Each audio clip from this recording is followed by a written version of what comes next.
نحمدہ ونصلی ونسلم علی رسولہ الکریم اما بعد فاعوذ باللہ من الشیطان الرجیم بسم اللہ الرحمن الرحیم الصلاۃ والسلام علیک یا سیدی یا رسول اللہ وعلی آلک وصحابک یا سیدی یا حبیب اللہ۔ السلام علیکم ورحمۃ اللہ وبرکاتہ۔ ہمارے پیارے پاک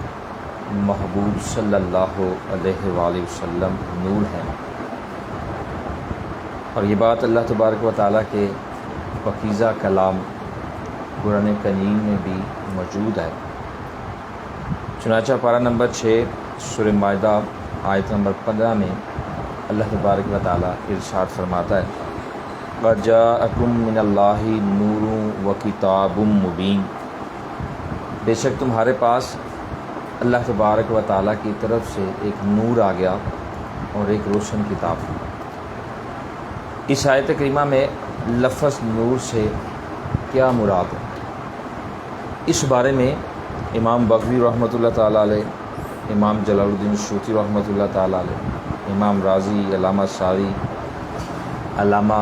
ملا علی قاری، علامہ محمود علوسی رحمۃ اللہ تعالیٰ علیہم اور بہت سارے مفسرین کرام فرماتے ہیں کہ اس نور سے نور والے آقا پاک صلی اللہ علیہ وآلہ وسلم مراد۔ اللہ تبارک تعالیٰ فرماتا ہے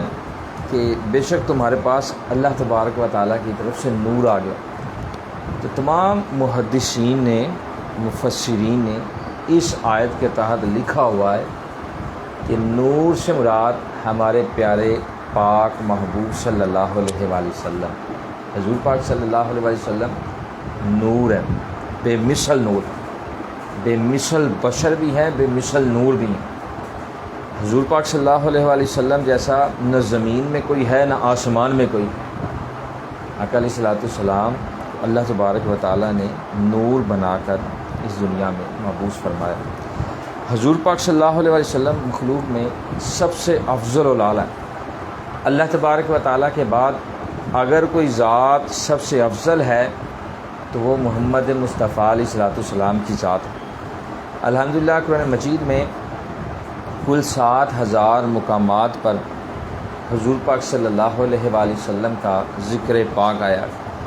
قرآن مجید میں حضور پاک صلی اللہ علیہ وآلہ وسلم کے مبارک ناموں کا بھی ذکر ہے، آپ صلی اللہ علیہ وآلہ وسلم کی جائے ولادت کا بھی ذکر ہے، آپ صلی اللہ علیہ وآلہ وسلم کے مبارک اعضاء کا بھی ذکر ہے، آپ صلی اللہ علیہ وآلہ وسلم کی صفات کا بھی ذکر ہے، آپ صلی اللہ علیہ وآلہ وسلم کے فضائل کا بھی ذکر ہے، اور قرآن مجید میں 2 یا 4 مرتبہ نہیں بلکہ ایک محتاط اندازے کے مطابق کل 27 مقامات پر میلاد مصطفیٰ علیہ الصلوۃ والسلام کا ذکر موجود ہے۔ اندازہ لگائیں کہ اللہ تبارک و تعالیٰ نے حضور پاک صلی اللہ علیہ وآلہ وسلم کی ولادت مبارکہ کا قرآن مجید میں تقریباً 27 مرتبہ ذکر فرمایا۔ تو میلاد مصطفیٰ علیہ الصلوۃ والسلام منانا یہ سنت الہیہ، اللہ تبارک و تعالیٰ نے بھی میلاد مصطفیٰ علیہ الصلوۃ والسلام منایا، اور ایمان والوں کو بھی حکم فرمایا کہ جب ایمان والا حضور پاک صلی اللہ علیہ وآلہ وسلم کے میلاد پاک کا ذکر کرتا ہے،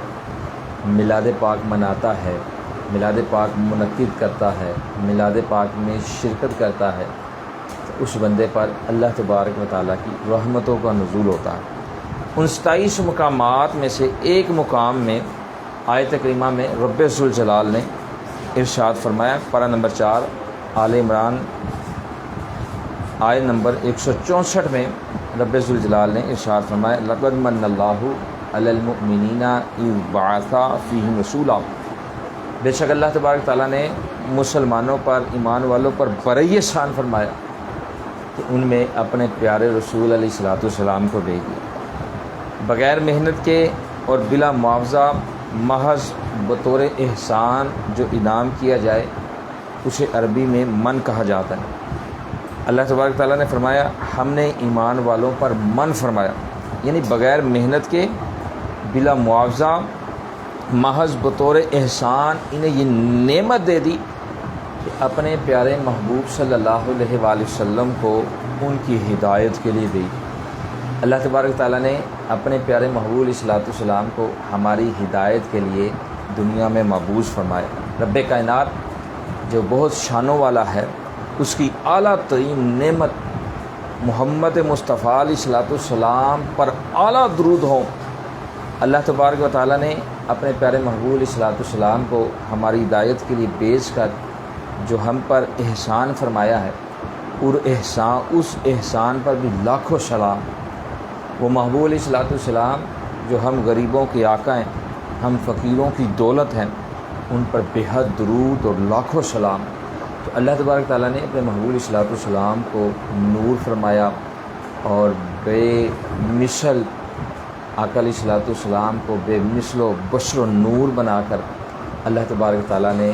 ہم گناہ گاروں کے لیے ہدایت کے لیے مبعوث فرمایا ہے۔ اور جو حضور پاک صلی اللہ علیہ وسلم کی تعلیمات پر، آقا علیہ الصلوۃ والسلام کے حدیث پر، حضور پاک صلی اللہ علیہ وسلم کے فرمان پر، حضور پاک صلی اللہ علیہ وسلم کی سنتوں پر، اور حضور پاک صلی اللہ علیہ وسلم کا میلاد پاک مناتے ہوئے زندگی گزارتا ہے، اللہ تبارک تعالیٰ دنیا میں، قبر میں اور آخرت میں اسے کامیابیاں عطا فرما دیتا ہے۔ اللہ تبارک تعالیٰ کی بارگاہ میں دعا ہے کہ رب کائنات ہمیں دین اسلام کا فہم عطا فرمائے۔ آمین و آخر دعوانا الحمدللہ۔